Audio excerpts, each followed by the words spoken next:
Salut tout le monde, bienvenue dans cette toute nouvelle vidéo, dans ce tout nouveau podcast. C'est David K, j'espère que vous allez bien. Aujourd'hui, je vous donne mes 7 conseils ultimes pour réussir votre collection. Vous connaissez la formule, installez-vous confortablement, prenez votre petit café, votre petit thé, pensez à liker cette vidéo, à vous abonner pour ne louper aucun contenu. D'ailleurs, à travers cette vidéo, je vous confirme ma présence au Gala TCG et j'y serai présent d'ailleurs pour produire du contenu. Donc c'est vraiment le moment d'activer la cloche de notification. Avant de rentrer dans le vif du sujet, j'ai un petit peu plus de temps actuellement, donc ça me permet de faire plus de podcasts. J'ai pris vos retours en considération, à la fois sur les précédents podcasts où effectivement les sujets étaient peut-être un petit peu moins bien travaillés. J'ai pris le temps donc de plus potasser mes sujets et vos retours sur le podcast d'hier, le précédent podcast, m'ont fait extrêmement plaisir. Donc merci beaucoup, j'espère que ce podcast vous passionnera tout autant. La collection, c'est un vaste sujet et on fait beaucoup d'erreurs. J'ai fait beaucoup d'erreurs. Ça fait plusieurs années que je suis dans la collection de manière générale, que ce soit les cartes Pokémon ou plein d'autres choses, et j'ai souvent répété les mêmes erreurs. Répéter ces mêmes erreurs, ça empêche d'accomplir ses objectifs, ça empêche d'avancer dans la collection et ça empêche tout simplement d'être satisfait de ce que l'on a. Aujourd'hui, je vous donne donc mes 7 conseils les plus productifs pour réussir votre collection. Attention, ça va aller très vite, prenez le temps de tous les noter. Mon premier conseil, et c'est l'un des plus gros conseils, c'est ne faites pas d'achat hors budget. Faire des achats hors budget, c'est souvent un achat coup de cœur.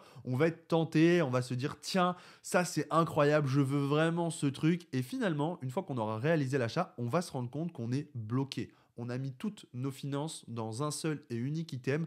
On va se retrouver frustré. Ça va nous empêcher d'atteindre nos objectifs de collection. Ce n'était pas raisonnable. On s'est probablement mis dans une situation compliquée. Ça a été mon cas, pour rappel, lors du premier Gala TCG. J'ai acheté un Rayquaza BGS Gold Star Japanese en First Edition. Il était Beckett 8,5 si je vous dis pas de bêtises, ou Beckett 9 peut-être même.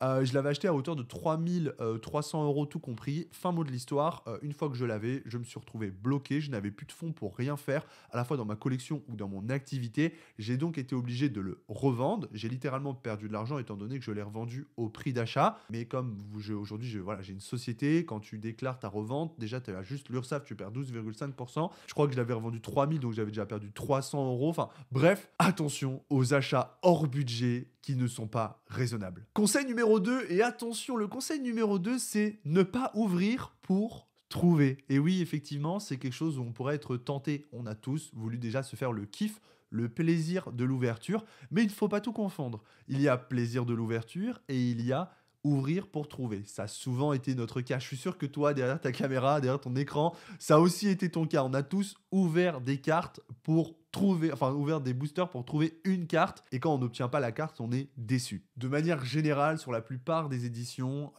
acheter une carte vous reviendra moins cher que d'acheter un display, ou alors ça vous reviendra au prix du display. Donc attention à ouvrir pour trouver, ça peut souvent vous coûter beaucoup plus cher que l'achat d'une carte, et on parle pas du plaisir de l'ouverture, on parle vraiment de l'objectif dans la collection. Troisième conseil, est-ce qu'il est toujours valable? Je sais pas, mais c'est acheter en gradé. Et oui, on achète en gradé pour définir un état. Alors il faut bien scinder le vintage du récent, mais en règle générale, quand vous achetez une carte récente en gradé, vous allez quand même payer bien plus cher que si vous achetiez la carte et que vous la faisiez grader vous-même. Alors bien sûr, la note rentre en compte. On dira que la note générale la plus probable sur du récent, c'est du 9,5. Voilà, je pense que c'est la note la plus courante. Donc à moins d'acheter un 10, si c'est vraiment votre objectif d'avoir le 10, attention à l'achat en gradé, ça peut vite vous coûter très cher, trop cher, et sur le long terme, ça pourrait vous faire dépenser une somme d'argent bien plus conséquente que si vous achetiez, par exemple, Miascarade, que j'ai regardé hier. Finalement, c'est une carte qu'on peut trouver aux alentours des 30 €.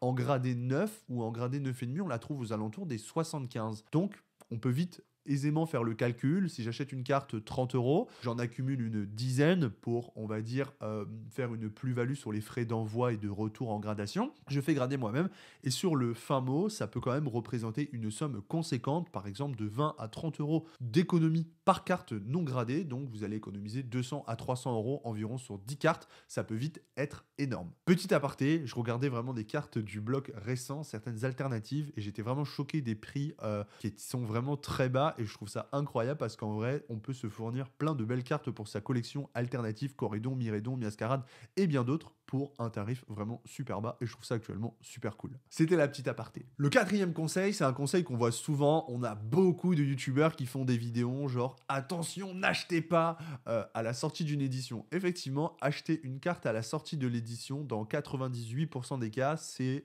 se faire douiller. Pourquoi? Une édition sort comme, je pense, on va penser à Flamme Obsidienne. Le Dracofeu à la sortie coûte extrêmement cher. On est sur du 250-300 euros. Certains ont les displays un petit peu en avant. Ils en profitent en avance. Ils en profitent pour mettre les cartes à la vente très rapidement. C'est tout à fait leur droit. Ils ont obtenu les displays en avance. Ils font leur beurre. Ils ont tout à fait raison. Néanmoins, moi, en tant que conseil, si j'ai un conseil à vous donner, c'est de patienter. Tout simplement parce que dans 98% des cas, les cartes que vous allez désirer, elles vont chuter en prix. C'est très rare de voir des prix monter. Et généralement, quand elles montent, on a pu le voir sur Pokémon 151, on parle directement de manipulation de marché. Donc, attention à ne pas vous faire avoir. Voilà. Dans l'engouement, ce qu'on appelle le FOMO, Fear of Missing machin, ça veut dire que tu vas acheter dans la précipitation, de peur de louper, de peur de manquer. Or, si tu avais patienté 3 semaines environ, hein, c'est 2 à 4 semaines, eh bien tu peux trouver des fois la carte pour 2 fois moins cher. Donc attention, aucun achat dans la précipitation les copains, vous pourriez perdre beaucoup d'argent. Conseil numéro 5, ah là là, le conseil numéro 5, c'est éviter d'avoir de trop gros objectifs. Il est important de se fixer des objectifs raisonnables, des objectifs modérés et des objectifs. Moi, le premier, je me suis souvent fixé plein d'objectifs que je n'ai jamais atteints, tout simplement parce que c'était des objectifs qui n'étaient pas cohérents avec mes finances, avec mon implication, et je ne pouvais pas me permettre de collectionner tout ça, ou tout ça, ou tout ça. Donc attention aux objectifs, il est très important qu'ils soient cadrés, que vous puissiez les atteindre pour être satisfait. Sinon, vous allez vous retrouver dans une situation où effectivement, ça va vous coûter trop cher, vous n'allez pas pouvoir finir, vous allez être frustré et parfois même un petit peu dégoûté de la collection. On en vient donc au conseil numéro 6 qui va de pair avec le conseil numéro 5 qui est éviter de s'éparpiller. Et oui, effectivement, éviter de trop gros objectifs, c'est aussi éviter de s'éparpiller. Pourquoi? Si je fais du Pokémon, du Rise, c'est très bien. Petit message, si vous faites du Rise aussi, premier lien dans la boutique, on a des stocks et des cartes incroyables. Du coup, si vous faites du Pokémon, c'est bien. Si vous faites du Rise avec du Pokémon, c'est très bien. Maintenant, si vous commencez comme moi à un moment à faire du Magic en plus, du Lorcana en plus, du Wizard of Mickey en plus, un petit peu de ceci, un petit peu de cela, vous vous retrouvez dans une situation où vous voulez tout faire et vous ne faites rien de bien. Aujourd'hui, ma collection Pokémon, elle progresse doucement mais sûrement. Récemment, on peut le dire, ma collection de Rise a explosé littéralement parce que je me suis beaucoup investi dans Rise. Et en plus, avec la sortie du français qui arrive, je suis vraiment super content d'avoir fait le move maintenant parce que j'y suis au début. Donc, je peux me permettre d'avoir de beaux objectifs. Maintenant, si j'avais des objectifs en Magic, ce qui était le cas à un moment, et des objectifs sur d'autres TCG, malheureusement, je ne peux pas être partout. Donc, attention à ne pas vous éparpiller. D'ailleurs, en commentaire, je suis curieux de savoir sur combien de TCG vous vous situez. 1 TCG, 2 TCG, 3 TCG, voire plus. Et le 7e et dernier conseil, eh bien, il va de pair avec tous les autres. Finalement, quand vous êtes pressé d'acheter, pressé d'atteindre vos objectifs de collection, de vous éparpiller sur plusieurs TCG, eh bien, on va être tenté de revendre certains items très vite et donc de les revendre à perte. Attention à ce genre de mouvement. Si vous achetez des items parfois peut-être un petit peu chers, je ne sais pas, à 150 euros, 200 euros, un nouveau item va sortir, vous allez le vouloir, il coûte 120 euros, mais vous ne les avez pas dans votre portefeuille, eh bien, vous allez être tenté de revendre un de vos précédents items à moindre coût pour acheter ce nouvel item. Attention à ce genre de mouvement, eh bien, à la fin de l'année, vous pourriez perdre beaucoup d'argent. C'est très important d'être structuré et d'être patient. Comme je vous l'ai dit, quand quelque chose sort, il y a fort à parier, notamment sur les cartes, c'est moins valable sur les items, bien sûr. Mais au début, il y a une espèce de hype. Vous voyez, par exemple, là, il y a les nouvelles displays Force Temporelle ou Mascarade. Et bien, certains les avaient 2 semaines à l'avance, elles sont hors de prix. Vous voyez du 250 euros, tout le monde a envie d'ouvrir et certains vont craquer. Je sais que ça vous paraît fou. Vous allez vous dire ah non, mais moi, jamais de la vie, je suis pas un pigeon, etc. Moi, c'est pareil.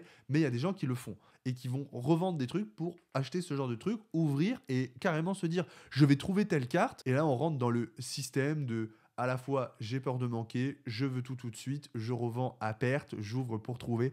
Et on cumule un nombre d'erreurs qui sont vraiment fondamentalement impossible à commettre dans la collection. Et à la fin de l'année, on se retrouve avec un écart de ce que vous auriez pu atteindre en objectif. Vous en êtes tellement loin parce que vous avez commis tellement d'erreurs. Ces erreurs, elles sont simples, elles sont basiques, mais si vous les commettez pas, je vous garantis que d'ici 1 an, 2 ans, 3 ans, eh bien, vous aurez bien plus progressé dans votre collection que vous auriez pu le faire. J'espère que cette vidéo vous aura aidé. C'était mes précieux conseils, 7 erreurs à ne pas commettre dans la collection Pokémon ou dans tout autre TCG. J'espère que ce sujet vous aura plu et passionné. J'attends vos retours en commentaire. C'était David K pour la communauté, pour les passionnés et pour les collectionneurs.